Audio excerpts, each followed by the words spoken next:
hand gloves ගැන ඔයා දන්න නොදන්න හැබැයි ඔයා දැනගත යුතු හැමදේම අපි මේ වීඩියෝ එකෙන් කතා කරමු. මේ දවස්වල hand gloves ගැන ලොකු කතාබහක් සෝෂල් මීඩියා වල ඇති වෙලා තියෙනවා. මම දැක්කා post කීපයක්ම share වෙනවා, comments share වෙනවා. ඉතින් මම කීප දෙනෙක්ම ඇහුවා chef මෙහෙම අනිවාර්ය පාටක් hand gloves වලට තියෙනවද කියලා. ඒ hand gloves වල පාටයි food hygiene අතරයි සම්බන්ධයක් තියෙනවද කියලා. ෆුඩ් ප්‍රොඩක්ෂන් එකේදී hand gloves පාවිච්චි කරන එක මම දකින්නේ win to win concept එකක් විදිහට. hand gloves භාවිතා කිරීම මගින් ආහාර පිළියෙල කරන කෙනාගේ අතින් ආහාරයට සිදුවිය හැකි හානි අවම කරනවා. ඒ වගේම hand gloves භාවිතා කිරීම නිසා ආහාර වලින් ආහාර පිළියෙල කරන කෙනාට සහ ආහාරය අනුභව කරන කෙනාට සිදුවිය හැකි හානිත් අවම කරනවා. hand gloves භාවිතා කරන්න ප්‍රධාන හේතු පහක් තියෙනවා. ෆුඩ් ප්‍රොඩක්ෂන් එකේදී hand gloves භාවිතා කිරීම මගින් ආහාර වලට සිදුවන හානිය සහ ආහාර වලින් සිදුවන හානිය වළක්වා ගන්න පුළුවන්. අංක 1 විෂ බීජ පැතිරීම වැළැක්වීම. බැක්ටීරියා, වෛරස් සහ අපිරිසිදු ද්‍රව්‍ය ආහාර වලට එක්වීම වැළැක්වීම. අංක 2 ආහාර දූෂණයෙන් වළක්වා ගැනීම. පිරිසිදු වතුල පවා සමහරට ශුද්ධ ජීවීන් සිටින්නට පුළුවන්. ඉතින් ඒ වගේ ශුද්ධ ජීවීන් ආහාරයට ඇතුල් වීම වැළැක්වීම තමයි දෙවෙනි කාරණය. වෙන එක ආහාර පිළියෙල කරන්නන්ගේ ආරක්ෂාව. සමහරට ඔවුන්ගේ අත්වල කැපුම් තුවාල තියෙන්න පුළුවන්, පිළිසුම් තුවාල තියෙන්න පුළුවන්. ඉතින් අන්න ඒ වගේ තුවාල වලට ආහාරවල තිබෙන සමහර විෂ ද්‍රව්‍ය ඇතුල් වෙලා ඔවුන්ට හානියක් වෙන්නත් පුළුවන්. ඔවුන්ගේ තුවාල වලින් යම්කිසි බැක්ටීරියා ආහාරවලට ඇතුල් වීමක් සිදු වෙන්නත් පුළුවන්. 4 කිචන් එකක් ඇතුළත සිදු වෙන්න පුළුවන් ක්‍රොස් කන්ටැමිනේෂන් එකක් වැළැක්වීම.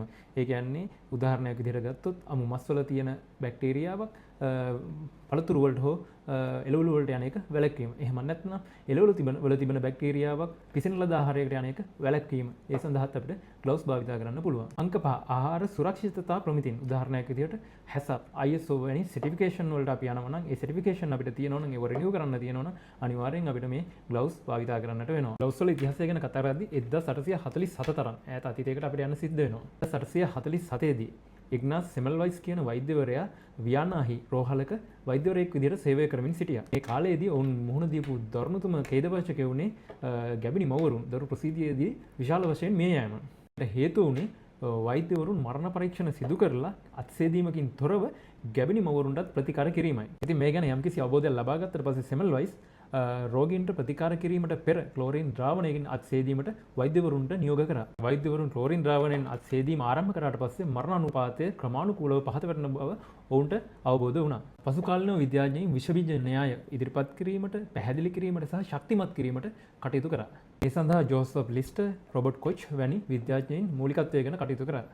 මේ පරීක්ෂණවල ප්‍රතිඵලයක් විදිහට පසු කාලීනව ආහාර පිසීමේදී ශල්‍ය කර්මවලදී අත්සේදීමට අමතරව අත්වැසුම් භාවිතා කරන්නට ලෝකය පෙළඹුණා. ඉතින් ආහාර සුරක්ෂිතතා ප්‍රමිතින් එක්ක තදින්ම මේ දේ සම්බන්ධ වෙන නිසා අපේ කිචන් වලටත් ග්ලව්ස් කියන දේ එකතු වුණා. වෙනත් පොළේ විවිධාකාර ග්ලව්ස් තියෙන නිසා අපේ කිචන් වලට සූටබල්ම ග්ලව්ස් එක මොකක්ද කියලා තෝරගන්න එක අපේ වගකීමක්. ආහාර සුරක්ෂිතතා ප්‍රමිතින් පවත්වාගෙන යන හෝටල් සහ ආපනශාලා බොහෝ විට නිල් පැහැයට හුරු hand gloves භාවිතා කරනවා. එලෙස ලා නිල් පාට හුරු ග්ලව්ස් එකක් භාවිතා කරන්නට ප්‍රධානම හේතුව වෙන්නේ කෘත්‍රිම ආහාරයක් හැරුණකොට ස්වාභාවික පරිසරයේ ඉතාම අල්ප වශයෙන් තමයි මේ ලා නිල් පාට ආහාර අමුද්‍රව්‍ය තියෙන්නේ. උදාහරණයක් විදිහට එළවලු, පළතුරු හෝ මස් මාළු කිසිම දෙයක් ලා නිල් පාට හොයා ගන්නවත් නැති තරම්. ප්‍රොඩක්ෂන් එකේදී චෙෆ් කෙනෙක් අතින් ග්ලව්ස් එකක් ඉරිලා හෝ කැපිලා එයා හදන කෑම එකට එකතු වුණොත් ඊටම පහසුවෙන් ෆිසිකල් හැසාඩ් එකක් විදිහට ඒ චෙෆ්ට හඳුනා ගන්න පුළුවන් වෙන්න තමයි අපි මේ වගේ රෙයා කලර් එකක් ග්ලව්ස් වලට භාවිතා කරන්නේ. ඉතින් මේ නිල් පාට කලර් එක ග්ලව්ස් වලට විතරක් නෙමෙයි ප්ලාස්ටර්, බැන්ඩේජ්, හෙයාර් net වලට පවා අපි කිචන් එකේදී පාවිච්චි කරනවා. ඉතින් ඔයාලා සමහර වෙලාවට දැකලා ඇති සමහර කිචන් වල YouTube වීඩියෝ වල, Facebook වීඩියෝ වල සමහර චෙෆ්ලා කළු පාට, සුදු පාට ග්ලව්ස් පාවිච්චි කරනවා. ඉතින් ඒක වැරදිද? එහෙම ග්ලව්ස් එක නිල් පාට නෝන කියලා කිසිම වරදක් නැහැ. නිල් පාට භාවිතා කරන්නේ ඒක කැපිලා හෝ ඉරිලා කෑම එකට එකතු වුණොත් පහසුවෙන් හඳුනා ගන්න විතරයි. කිචන් එකේ පාවිච්චි කරන ග්ලව්ස් වල පාටට එහා ගිය තවත් වැදගත් සාධක කිහිපයක් අපිට බලන්නට සිද්ධ වෙනවා. ග්ලව්ස් එක බලන්න ඕනේ වැදගත්ම කාරණය තමයි ඒක හදලා තියෙන ෆුඩ් ග්‍රේඩ් මැටීරියල් එකකින්ද කියන එක. ඉතින් ඒක ෆුඩ් ග්‍රේඩ් ග්ලව්ස් එකක්ද නැද්ද කියලා ග්ලව්ස් එකේ කවරේ එහෙම නැත්නම් ග්ලව්ස් එක තියෙන බොක්ස් එකේ නිෂ්පාදකයා විසින් අනිවාර්යයෙන්ම සඳහන් කරලා තියෙන්න ඕනේ. ඊළඟ දේ තමයි මේ ග්ලව්ස් එක කොච්චර ඩියුරබල්ද කියන එක. ඒ කියන්නේ පහසුවෙන් ඉරෙන්නේ නැතුව කොච්චර කාලයක් අපිට මේක භාවිතා කරන්න පුළුවන්ද කියන එක. ඊළඟ වැදගත් දේ තමයි මේ ග්ලව්ස් භාවිතා කරන අයට අසාත්මිකතා ඇති වෙනවද කියන එක. සමහර ග්ලව්ස් වලට ඇන්ටිබයොටික් පවුඩර් වැනි දේවල් එකතු කරලා තියෙනවා. සමහරලාට ඒ ඇන්ටිබයොටික් පවුඩර් හෝ ඒ ග්ලව්ස් නිෂ්පාදනය කරන්නට පාවිච්චි කරන ලද මැටීරියල් මිනිස් සමකට හානි කර වෙන්න ඉඩ තියෙනවා. ඊළඟ වැදගත් කාරණය තමයි මේ ග්ලව්ස් එකේ ස්වභාවය. මේක ලිස්සන සුළු එකක්ද, භාවිතයට අපහසු එකක්ද කියන එකත් අපි විශේෂයෙන් බලන්න ඕනේ. අවසාන වැදගත් කාරණය තමයි ග්ලව්ස් එකේ සයිස් එක.